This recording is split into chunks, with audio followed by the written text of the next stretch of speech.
Hey, Phobos, sisters, brothers, and others. I'm Jinx. I'm Harper. She's tired. I'm tired. And this is Sisters of the Macabre. Cue the intro. Da-na-na-na-na-na-na. Wrong intro. Fuck.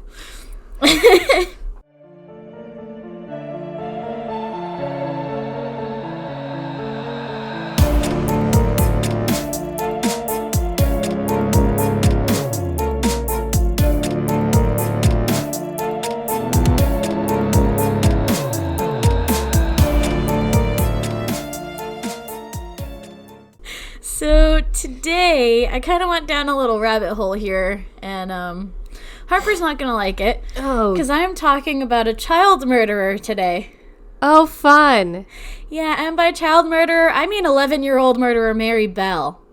Fuck. Yeah. Have you heard of Mary Bell? Yes, I know about Mary Bell. How much do you know? I have a feeling about it to be too much. I'm like, I don't know if you've heard of it or not, but I'm like... Yeah, I've heard of her. Yeah. All right, fuck my world up. Hey, look, it's not as bad as the shit you've put me through, so... All right. Mary was born to Betty McCricket. Yeah, I paused for effect there. McCricket. Betty McCricket. God, I can't. May 26th, 1957. Okay. Mm-hmm. And the very first thing that came out of her mother's mouth regarding Mary was, "Get that thing away from me." Oh, what a pleasant woman. Oh, yeah, so we're already off to a rough start. Yeah, this is gonna go well. Oh, yeah. I don't see how this could go wrong.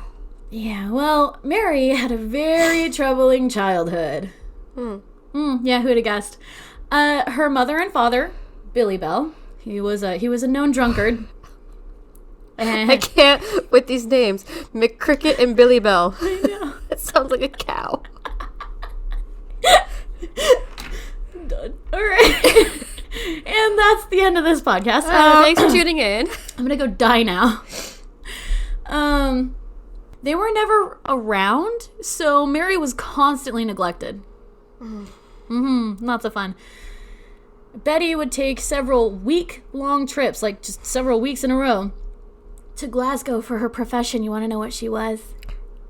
What was she? She was a prostitute. Yeah, fun. Many members of her family reported that Betty tried to kill Mary multiple times. Okay, so they knew this, but nobody tried to, save her? Wait. We'll get to that. Okay. The look on your face is like, I don't want to know.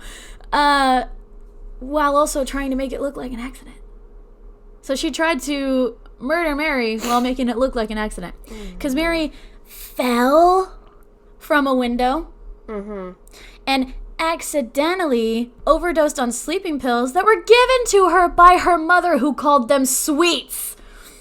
Blind obedience. Just blind obedience. Here, just take whatever your mom gives you because you don't think she's trying to fucking kill you. Yeah, she was very, very young. I think she was like 3 or 4 when it happened. Like very, very young. Mary had told the author of the book Cries Unheard, Why Children Kill, the story of Mary Bell's Serenity Gita, that her mother forced her to engage in sexual acts as early as 4 years of age. Jesus, tap dancing Christ. Betty's own sister witnessed Betty attempting to adopt Mary out to a woman who was not eligible for adoption. Okay. But when her family tried to take Mary away, she refused. But you obviously don't want her. Well, it seemed like she liked the attention she would get from Mary's accidents. Okay. Well, unfortunately, Mary had also witnessed the death of her 5-year-old friend when she was run over and ultimately killed by a bus. So Mary's seen some shit. Yeah. So by the time she had reached 10 years old, she was obviously strange, withdrawn, manipulative, and violent. Can't imagine why. No idea why. Of course, none of what happened, to her excuses what she did. But but that'll fuck anyone up. Yeah, she really didn't have much of a chance as it was. This poor child. Okay. I know. So Mary lived in northeast Newcastle, which was a very slummy area. Okay. The children would play for hours out in the streets completely unsupervised. They would play in what was called Rat Alley, where a bunch of abandoned buildings were. Sounds cheery. Yeah, you could see something was already amiss with her at school, as she would have episodes where if you upset her, she'd turn an icy glare to you. She had beautiful blue eyes. But she'd turn an icy, empty glare to you, straight at you. Her head would start shaking, and she'd begin to strangle you. In school. Okay. Yeah. She had also put a cigarette out on a little girl's cheek. What the fuck? Yeah. And when confronted by her teacher, he asked if she was sorry, and she's like, yes, and just walked away. Where'd you get the cigarette? That's what I'm wondering. Police were involved with all of it. No charges were filed. But this is a place where police were called every day. Okay, well, if your kid puts out a cigarette on my kid's cheek, police are going to be called for very different reasons. Yeah, I'm going to end up on my own podcast. Yeah. I'm going to smile in my mugshot. Yeah. I'm going to smile while I kick your teeth in. May 11th, 1968, Mary and her friend Norma were playing with a 3-year-old boy when he was pretty severely injured after falling, air quotes, I remember this part of the story. from the roof of an air raid shelter. Yeah, I remember this part of the story. Again, police were called, but it was ruled an accident. Yeah. And he was found by himself. Where are parents? This is the slums. Nobody cared. Okay. Yeah. Does not compute. Yeah, it doesn't compute with me either, but, this is also 60s. I guess. I guess! You have used I guess way too much with me this week. It's my catchphrase with you this week. Pretty much. I came up with a, side note. I came up with a really stupid thought. Because I was eating Smarties, and I was super tired. I wasn't feeling good, and I was just like, I just realized something. Pressure can make or break a Smartie. I just unlocked a core memory. There was a teacher when I was a kid, and she would give out Smarties or Dum-Dums based on your test score.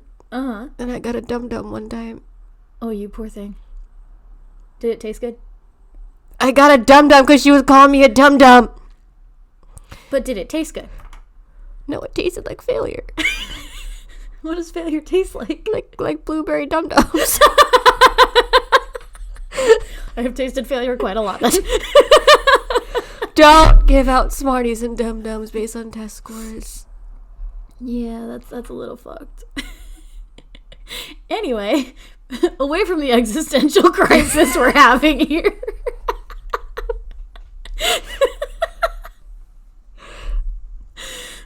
Okay, so Mary had only the one friend, Norma Bell, no relation. Okay. Yeah, but it was her next door neighbor. Mary was definitely the leader, even though she was 2 years younger than Norma. Norma was considered pathetic compared to Mary. Okay. And dim-witted, where Mary was quite intelligent for her years. She was very bright. Which, Too bad she used that for bad things. yeah. All right. The literal day before Mary turned 11, she committed her first murder. Gee, I wonder who it was. May 25th, 1968, Martin Brown was found upstairs in an abandoned house. At first, because there were no signs of violence, they thought he had overdosed on the pills lying around, but they were just left there by the previous tenant. Given that there was nothing else they could really go by, they ruled it a death by natural causes. A newspaper even made a headline, "Rat Alley Boy Dies of Fright." I can't with that sentence. Well, he had fallen down a flight of stairs when he was younger, so they were like, oh, well, he was afraid he was upstairs. Okay, but Rat Alley Boy, I just... Yeah, it was very disrespectful. yeah. The mother hated it. June hated it. That's a human. Yeah, and it's a little boy. Oh my god. I just... yeah, I can't. Later on, I believe it was like a couple days later, the girls broke into a nursery school, stole scissors and various cleaning supplies, and left 4 notes. Now, I could only make out 3 of them, because the writing was horrible. And they were older, so it was, Yeah. But One of them was, I murder so that I may come back. We murder. And we did murder Martane Brown. Fuck off. They misspelled his name. That just pisses me off. Like, you murdered the kid. At least spell his name right. No, I swear that was on purpose. Yeah, I'm sure That was one final fuck you. Well, they did say fuck off, so. Yeah. It was on the note. I saw it. I was like, oh, God. So anyway, that nursery had been broken into a lot around the time, so they actually got an alarm system, which brought police right to them. But they were outside the building when they got there, so the police told them to go home and didn't bother actually checking the place. Shoddy police work. I'm floored. Yeah, well, remember, they were called every day, plus this was broken into a lot. Yes, but still, shoddy police work. Yeah, they didn't think anything suspicious of it because it's just like whatever. And then they said that Martin's death was natural, so they weren't looking for a child murderer at the time. They didn't see anything super suspicious. It was not natural. Yeah, no, it was not. Spoiler alert. Mary had actually written in her school journal that she had seen a bunch of people around an old building and had asked what was wrong. She was told that a boy had just laid down and died. So she was revisiting the crime scene, asking people what was wrong. Mm-hmm. Little fucking psychopath. Okay, little bit of a spoiler, but like, this one death had caused a lot of change in Rat Alley. They started like demolishing it and starting like rebuilding new things. And Mary and Norma were like at the front lines holding up a sign like, yes, rebuild, rebuild. I'm sure they were. Mm-hmm.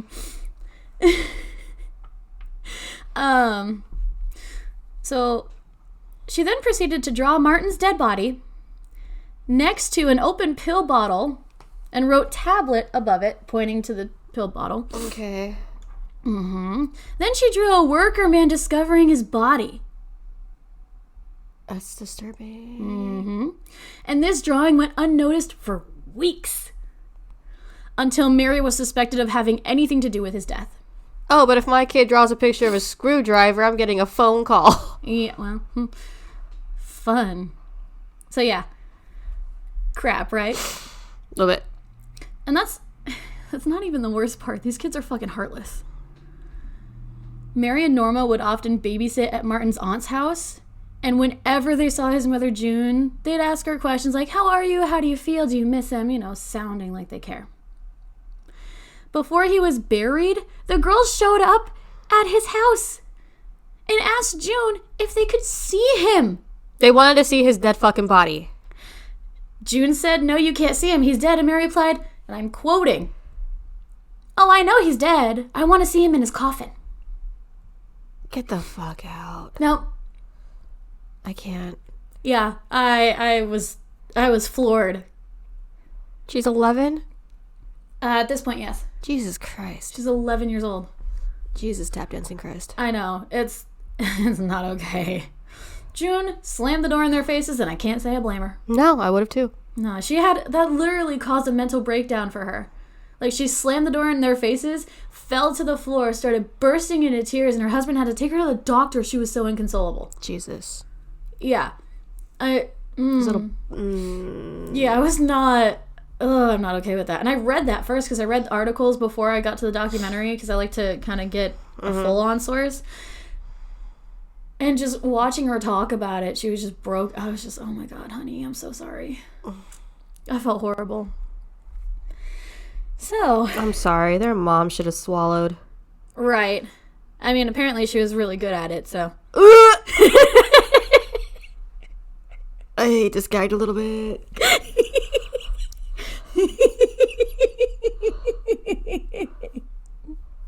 We're not shaming sex workers, okay? We're shaming this particular person whose profession happened to be sex work. Yep. Just putting this out there. Not shaming sex workers. I'm just shaming this particular person. Yeah, don't add us. We already warned you that we were going to be horrible. I'm not doing it again. Don't send us a stupid email. Yeah. Anyway. A few months later, July 31st, 1968, the girls struck again, murdering 3-year-old Brian Howe. He was 3. He was a beautiful little blonde curly hair, blue-eyed, beautiful little boy. He was 3. He was 3. I know. I have a 3. I know. Almost a 4, which was the first one. I'm not helping. No. Hey, look, I feel it too. Your 3 is my 3. Yeah. So he was found in a field with strips of hair cut off and laid around his body. Oh my god. Yeah. His legs had unusual stab wounds in them. And an M was carved along his chest. For Mary. Mm-hmm. I read in a couple sources that his genitalia was also cut up. But I'm not sure if that was a thing or not. Just for my own mental well-being, I'm going to assume it wasn't. Okay. I'm just going to operate under the assumption that it wasn't. Yeah, because it was in some sources and it was not in others. So I'm like, I'll lay it out there. But yeah. Yeah, I'm just, for my mental well-being, I'm going to say that it wasn't. Mm-hmm. What's worse is all of the wounds and everything were done post-mortem. They went back to the body. Oh my god. Mm-hmm. But with the gentleness that was used in the stab wounds, because they didn't have a whole lot of strength, they couldn't put as much pressure in it, they knew that this was the work of a child, which got them thinking it may have been connected to the Martin Brown case. Mm-hmm. Now, it was announced that the police were looking for a child murderer, so Mary had immediately started acting stranger than usual. She was in front of every line at every conference about the cases, getting as close as she could to hear everything that they had to say. If she wasn't close enough, she would push past people, front of the line, like right there. You could see her every single time. That's not suspicious. Not at all. Don't be suspicious. Don't be suspicious. Oh, you're trash. I'm a trash panda. Mary had even helped his sister, Brian's sister, look for him.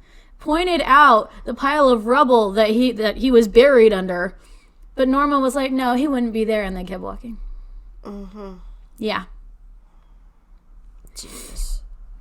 It's a lot. She's 10. She's fucking 10, 11 years old. What the fuck? Yeah. Very intelligent kid, but... For the wrong reasons. I know. You're using it for the wrong things. Absolutely. So police had started asking children around the area if they knew of anyone who could have done this, and a lot of them had said that Mary was screaming and bragging about having strangled a boy, even going as far as to be seen laughing and rubbing her hands together in front of Brian's house the day of his funeral. So, I don't know, maybe check her out. Yeah. She seems odd. Little bit. Oh my god. Yeah. There was actually a witness to Brian's murder, though. Yeah. A 9-year-old boy who had the mentality of a 4-year-old. Oh, perfect. Yeah. He's a little slow. But it's okay. Well.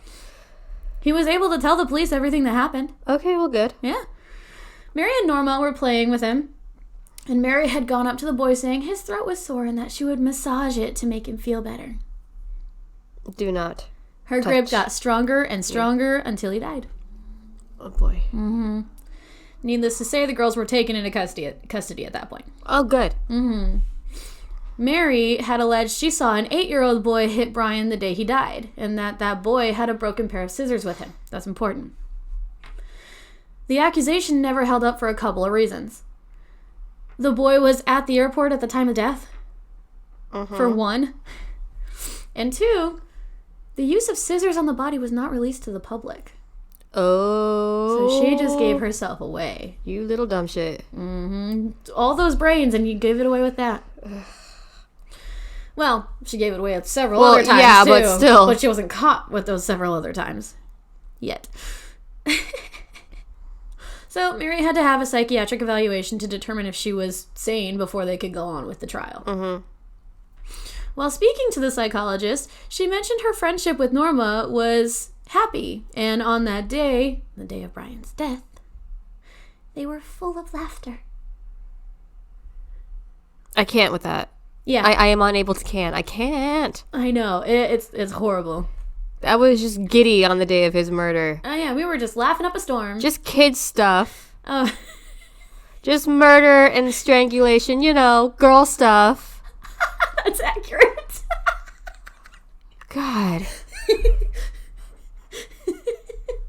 PMS. we did each other's hair, and we like did each other's nails. We engaged in a little, murder. Just kid stuff. Went back to the body later and stabbed him and mutilated him a couple times. Yeah, just girl just a normal stuff. Tuesday night. It was fine. It's fine. I can't. Oh, okay. While awaiting trial, she told female guards she liked hurting things that can't fight back. Hi, I am a red flag. Hi, I am the red flag. Yeah, red flags ahoy. Yeah. Throughout the trial, she denied having anything to do with either of the murders. Right, yeah. And of course, she blamed Norma for everything. But she was emotionless and calm the entire time until she was asked if she had ever strangled a pigeon. Someone apparently had seen her do that, and she was asked, and she burst into tears. She started crying like no tomorrow. I don't get it. So this random pigeon sets her off, but not snuffing the life out of a 3-year-old child. Yeah. Okay. Yeah. Okay. Just making sure I got that. Oh, I still don't get it. No, I don't either. But just making sure I'm following. Yeah. So, for some reason, that set her into a fit of tears, and the court had to break so she could calm down. Yes, well, let's just be concerned with her feelings. Well, if she was hysterical, they weren't going to get anything out of her anyway. Of course, they weren't really getting anything out of her to begin with. I was going to say, she wasn't exactly forthcoming. Well, no, she wasn't forthcoming, and then, she also had this tendency where she'd be asked a question. She wouldn't even let you finish asking the question. She'd answer the question. I hate that. And then she'd answer, the next 4 or 5 questions, just completely assuming that this was what you were going to ask. And she just kept throwing him through a maze, basically. Oh my god, I hit her myself. And she's 11. I would, hand over my badge and just slap her. Right? Be like, here you go. What's this for? You'll see. Okay, I'm good. Yeah, I don't think you'd have been charged for that, to be honest. No. Excuse me. During the trial, the notes that were written were mentioned, and she stated, "Oh, we wrote those notes for a giggle." A giggle. A giggle. Hee hee. Murder hee hee. Hee hee, murder hee. Hee hee. I'm so done. Ow! Are you done? Hey, little Mary, with your handwritten note. Oh.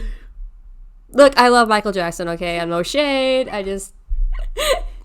No, it's fine. You're making me giggle. Giggle. So, this is gonna make you giggle. Norma was basically considered too stupid to have been able to pull either of these murders off. Can't. She really was. She was very stupid. I mean... Okay. Yeah. If it's gonna work for you, I guess now's the time. Yeah, right? I'd rather be seen as the dumb one who could not pull off murder. I am the dumb. No, that's me. I has the dumb. No. I has the dumb. No. You're the smart one. I'm the other one. Well, if I'm fucked then. Yeah. It's okay. I'll make a really good episode about you. Okay. Talk about how trashy you were, all of it. Perfect. Cool. And Mary was deemed a psychopath. Okay. So because of this, the 9-day trial finally came to an end. December 17th, 1969, Mary was charged with manslaughter instead of murder, while Norma was acquitted of all charges. Question mark. Well, because she's a psychopath. She was not mentally sane, so they could not charge her with murder. But she did the murder. I know. Okay, gremlin. Don't feed me after midnight. Or give you water. Oh no, I gave her an energy drink. Oh, that's not water. We all know I don't drink water. We need to help her. I am beyond help. This is true. Moving on. Okay. Where was I? Manslaughter. Yeah. You were at manslaughter. Fine. Okay. Mary was sentenced to serve at the Queen's pleasure, which basically meant that she would be held indefinitely until they saw fit to release her. The Queen's pleasure. Yep. Okay. I know what's going through your head, and stop it, because it's going through my head too. Okay, moving on. I'm just gonna let that one slide because too many jokes I can't pick. Yeah. Anyway, because of her manslaughter charge, they needed to rehabilitate her instead of punish her for her crimes. Yeah. Because she's insane. She's not okay. But Mary was actually sent to a secure boarding school called Red Bank to finish her schooling and give her everything that she needed but never had, like, love, attention, care. And as the years passed, Mary continued to be an intelligent girl with a lot of talent and became actually well-adjusted. This is a prime case of nature versus nurture. Right. Her mother, Betty, even became a regular visitor at Red Bank, and they were able to get a little bit closer. But Mary had still blamed her mother for, everything that she had done. Kind of on her side with this one. Yeah. And she ended up sending a letter to her mother asking her to admit everything that she did. Her mother actually went on a talk show. And admitted it? I'm not entirely sure if she admitted all of it, but I know she tried. I'm not entirely sure how much got out because I could only find little snippets. I couldn't find the entire interview. Damn. I know. I was pissed. I looked for like 2 hours. Damn it. I know. I've been working on this case yesterday and today. She did her research, guys. I know. I does a brain. I'm so proud. I went down a rabbit hole. I'm so proud. Thank you. I literally had like 10 pages of notes that I just typed. Things did start to look up for Mary. She was doing a lot better. She was given anonymity to start her new life at 23 years old. And even had a daughter in 1984. Okay. Yep. People they were kind of up in the air about her actually having a child because they were like, well, because of your past. She's like, okay, but that was 9+ years ago. I mean, that was 12 years ago. Mom wasn't exactly a pillar of motherhood, and I seem to be doing okay. So, I mean, Yeah. Doesn't necessarily mean you're going to repeat the cycle. Yeah, I know. Excuse me. Problem is, people were constantly finding Mary, and she ended up having to move several times, especially after people found out that she was getting paid to tell her story to Gita. Yeah. Mm-hmm. Yeah. You're literally profiting off of the murders that you did. Yeah. That's where I have the problem. Yeah, like, I understand the problem, but it's just like she was... See, if this was just her telling her life story about her life sucked and blah, blah, blah, yeah, but you killed 2 people and you're profiting off of that, yeah. Yeah, so it makes sense that everyone was pissed. Everyone was absolutely furious. Even the Prime Minister at the time, Tony Blair, was... Damn! He was heated. Yeah, he was heated. So Mary was practically hunted. Yeah, I mean, yeah. Mm-hmm. And by the time her daughter was 14, she had learned what Mary had done. Which, I mean, she had to find out eventually. Yeah. Mm-hmm. May 21st, 2003, Mary went back to court and was granted a court order protecting her anonymity and the anonymity of her daughter, later to also include her granddaughter. Damn. Yeah. So that's the fun case of Mary Bell. I have some feelings on this one. I don't blame you. That's a lot to unpack. It really is. I mean, I'm glad that she did better after she got out of the situation that she was in. I'm not glad of what she did. No. But I'm glad she was rehabilitated because you're right, it's nature versus nurture at this point. Like, yeah, this like case. this is she kind of proved that, like, when she was in an environment where she was nurtured. Yeah. I mean, she went on to play the flute. She got a great grade. She was doing really well with other people. Yeah. I don't even know what to say to it. I mean, good for her, but yeah. It's just, it's hard because, like, she was a kid, but exactly, she just killed 2 other. I don't know, man. She killed 2 younger children. She killed a 3- and 4-year-old. Yeah, I don't think there's any coming back from that. No. I mean, there's no coming back from that, and it's not in our place to forgive or anything like that. Yeah, no, but yeah, I'm just gonna leave it at that. Yeah, so that was a lot of fun. Yeah, that's a word we'll use. All right, well, if you want to talk to us about the case of Mary Bell or any other cases that you think you might want us to cover, email us at sistersofthemacabre@gmail.com. Our Facebook is Sisters of the Macabre Podcast. Instagram is SOTM Podcast 1 and Twitter at Macabre Sisters 1. We hope you enjoyed and we love you. We'll see you later. Bye! Bye!